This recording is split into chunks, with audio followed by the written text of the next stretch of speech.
What's up, guys? I just wanted to do a quick video. A couple of videos back, Mike Ormond, one of my subscribers, he recommended that I watch Bride of Re-Animator. So I thought, well, I'll give it a watch. I've said before, I've mentioned it in the comments, if you want me to watch something, I'll watch it and I'll give him my feedback. I was always a big fan of the original Re-Animator. I thought that was a fantastic movie back in the day. It's been a long time since I've seen it, but you know, it was always one of those films that I kind of felt was, it kind of comes, it's the same era as Return of the Living Dead and movies of that ilk, but I always felt that it was kind of underappreciated compared to like that film and other films of its time. And I always thought it was a bit of a shame, because even though it's got a bit of a cult following, it's never really sort of mentioned as much as films like that.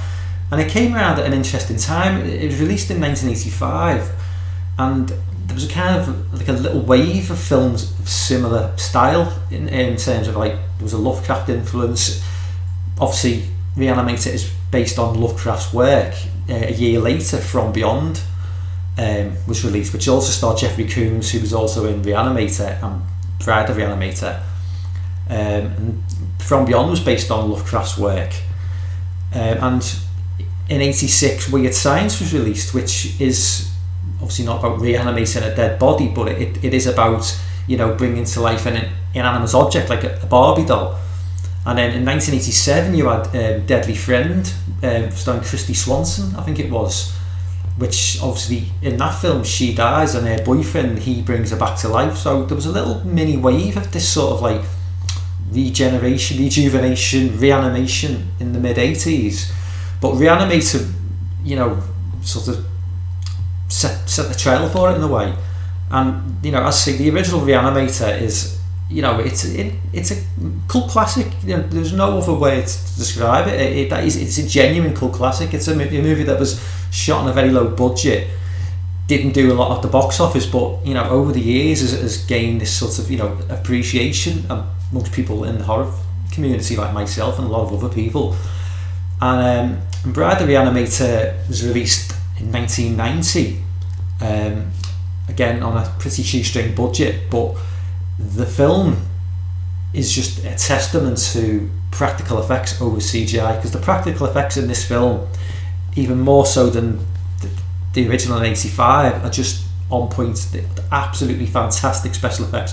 I'm not sure who's personally responsible for the effects. I don't know if it was a Tom Savini style, you know, one man, or whether it was a team of people, but the special effects are absolutely superb. You've got, you know, a throwback to the original film, you've got the little hand with the eyeball on top running around. You've got an entire sort of human body all in bits but all connected, and it's just, the blood flows, the blood squirts, you know, it's glorious. The gore in this film it's really, really well done. And the plot as well, it's really not quite as good as the original film. I mean, not many sequels are, but Jeffrey Combs is fantastic again, and he's a really likeable villain.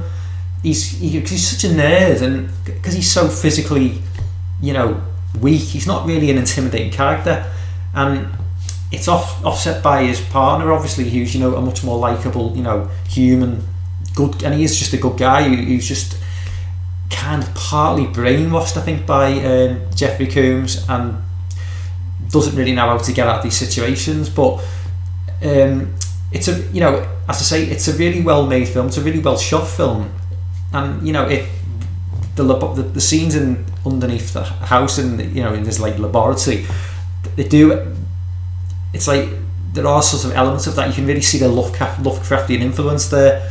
It's, you know, there's lots of like sort of, it's like going into a chemistry lab, you know, there's test tubes bubbling, and it's a really atmospheric, well shot film.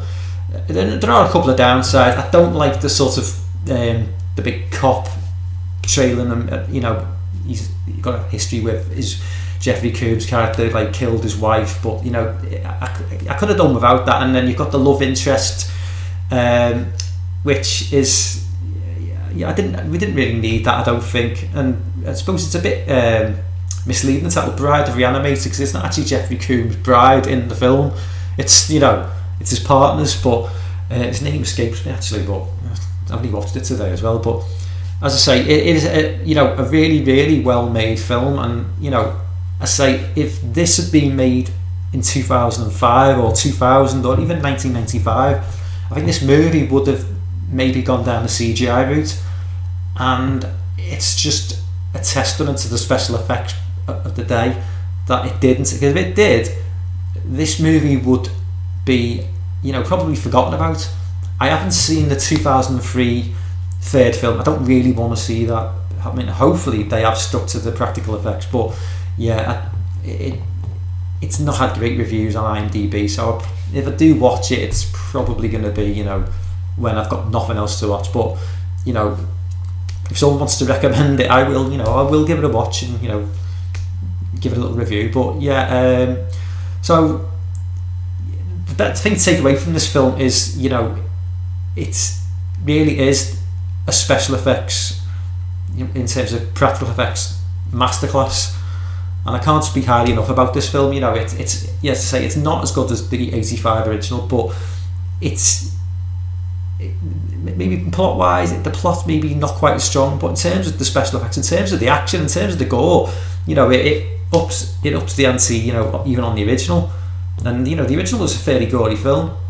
But anyway, thanks to Mike Ormond, who recommended that I watch this film. Any more suggestions? I'm quite happy with all ears. So I'll certainly try and get anything else watched and put a little review out for you guys. I've got a couple of videos coming up. I want to do a video about Suicide Squad and Birds of Prey, which I do need to get that out. I did do a video about Marvel and DC a couple of days ago, and I didn't really go into the Birds of Prey and Suicide Squad into any detail about those films, but I do want to put a video about them. I also want to do a little video about Wonder Woman 84 in the next few days. I also want to talk about The Mandalorian as well, and I also want to do a video about which should probably be in a week or two, about just memories of the video store, because I've got such great memories of video stores, and growing up and from back in the day of in the mid 80s as a kid, right up to like my late teens when Blockbuster had sort of moved into town and sort of taken over. So I'd love to have that one up in a few days, because I know I've not got a very particularly advanced kit or anything. I'm not very professional. I don't edit videos, but I want to try and talk about stuff that I don't really see people discuss on YouTube. I see a lot of top 10 kills, top 10 villains, and this, that, and the other. But something like discussing being a kid and going to video rental stores, I don't really see things like that. So I'm just trying to sort of like do something a bit different. So hopefully I'll have that up in the next week or two. But anyway, thanks for watching, and I'll see you next time.